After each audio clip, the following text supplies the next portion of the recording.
आजादी की 75वीं सालगिरह सभी देशवासियों को मुबारक हो।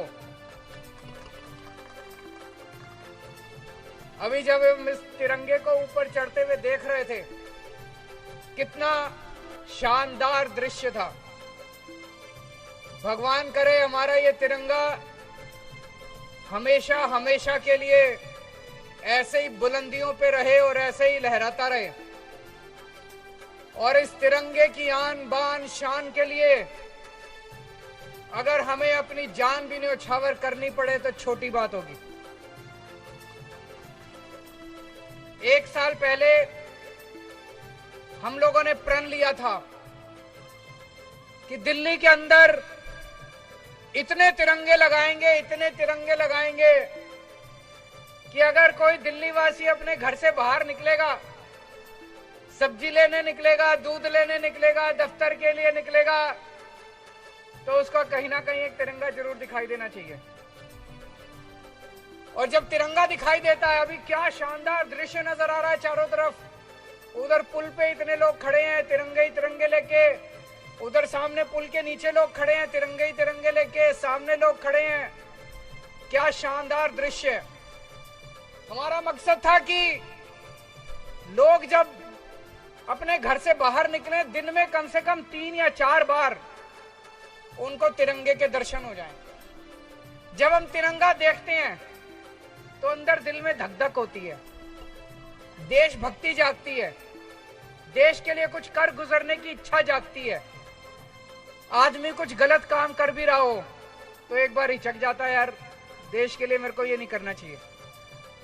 इस भावना से हमने शुरू किया और मुझे बड़ी खुशी है कि आज 500 तिरंगे पूरी दिल्ली में लग के तैयार हो चुके हैं।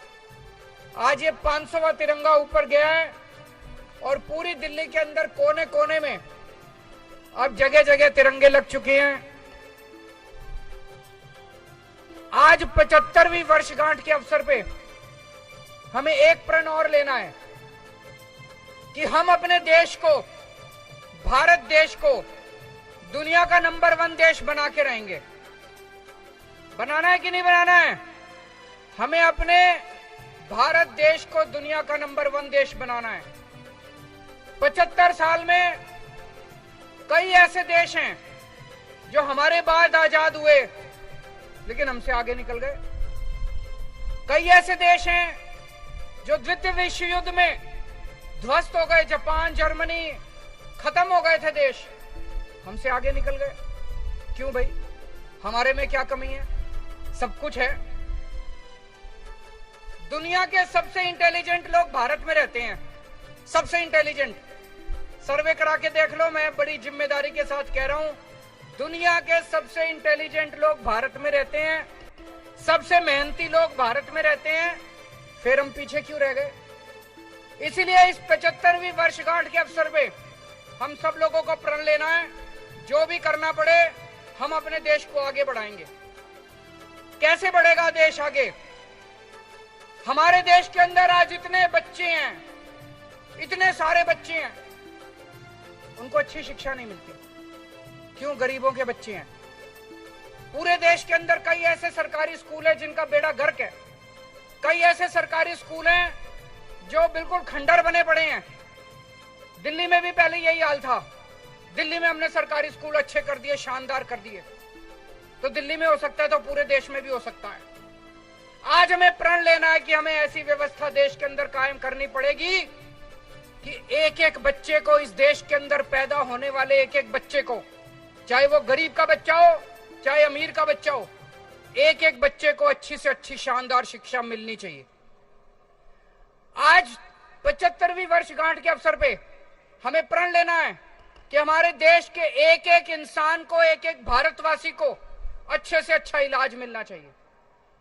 आज सरकारी अस्पताल में जाते हैं, दिल्ली के तो सरकारी अस्पताल हमने बहुत अच्छे कर दिए, बाकी देश भर में सरकारी डिस्पेंसरी हैं, सरकारी अस्पताल हैं, उनमें इलाज के नाम पे कुछ नहीं मिलता।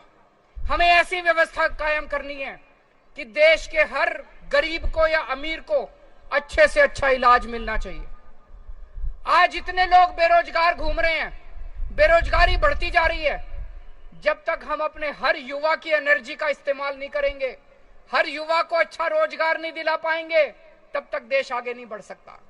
आज 75वीं वर्षगांठ के अवसर पे हमें ये सारे प्रण लेने हैं। लेकिन मेरे को दुख होता है, कुछ लोग आजकल कह रहे हैं कि ये गरीबों को जो कुछ फ्री शिक्षा मिल रही है ये बंद होनी चाहिए। मैं सोच रहा था, एक बेचारा रिक्शे वाला, एक बेचारा मजदूर, एक बेचारा ड्राइवर, एक गरीब आदमी, वो बेचारा इतना भी नहीं कमा पाता कि 2 टाइम की रोटी खा ले। अगर हमने सरकारी स्कूल बंद कर दिए देश में, अगर हमने सरकारी स्कूलों में भी फीस लगा दी, कह रहे हैं गरीबों को फ्री भी, मेरे को तो ये समझ नहीं आता ये फ्री भी होती क्या है। अंग्रेजी में बोलते हैं फ्री भी, कहते हैं फ्री की रेवड़ी, कहते हैं ये नहीं मिलनी चाहिए।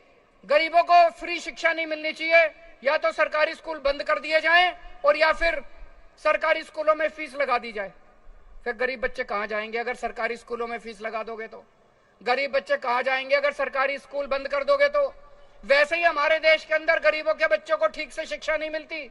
अगर सरकारी स्कूल भी बंद कर दिए, हमारे देश में 70 से 80% बच्चे अनपढ़ रह जाएंगे। ये बिल्कुल नहीं होना चाहिए। आज आजादी के 75 साल के अवसर पे हमें कसम खानी है कि हमारे देश के हर बच्चे को अच्छी शिक्षा मिलनी चाहिए, हर बच्चे को अच्छी शिक्षा, चाहे गरीब का हो चाहे अमीर का हो। हम दुनिया में 39 देश, अमीर देश ऐसे हैं 39, जहां पे सारे बच्चों को फ्री शिक्षा मिलती है, चाहे अमीर का हो चाहे गरीब, सबको फ्री शिक्षा मिलती है, अच्छी शिक्षा मिलती है। वो अमीर देश कैसे बने? वो इसीलिए बने क्योंकि उन्होंने अपने बच्चों को अच्छी शिक्षा दी। और हम कह रहे हैं हम अपने बच्चों की शिक्षा बंद कर देंगे, सरकारी स्कूल बंद कर देंगे, पैसे लेंगे बच्चों को पढ़ाने के। ये क्या बात हुई? अब ये बात चल रही है कि सारे सरकारी अस्पताल बंद कर देने चाहिए, दवाइयों के पैसे लेने चाहिए, गरीबों से इलाज के पैसे लेने चाहिए। एक बेचारा गरीब आदमी, अगर उसके घर में कोई सीरियस बीमारी हो गई, वो तो इलाज ही नहीं करा पाएगा, प्राइवेट अस्पतालों में कहां घूमेगा वो? तो ये नहीं होना चाहिए।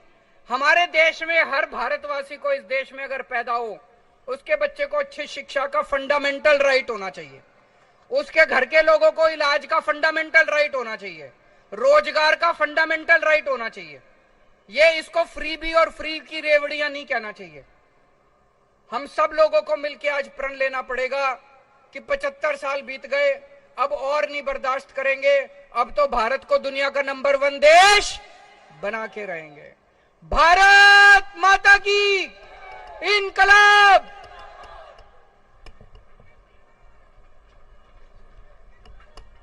बहुत बहुत धन्यवाद। और अब मीडिया बाइट, बसंती चोला मीडिया से बात करेंगे आदरणीय मुख्यमंत्री महोदय।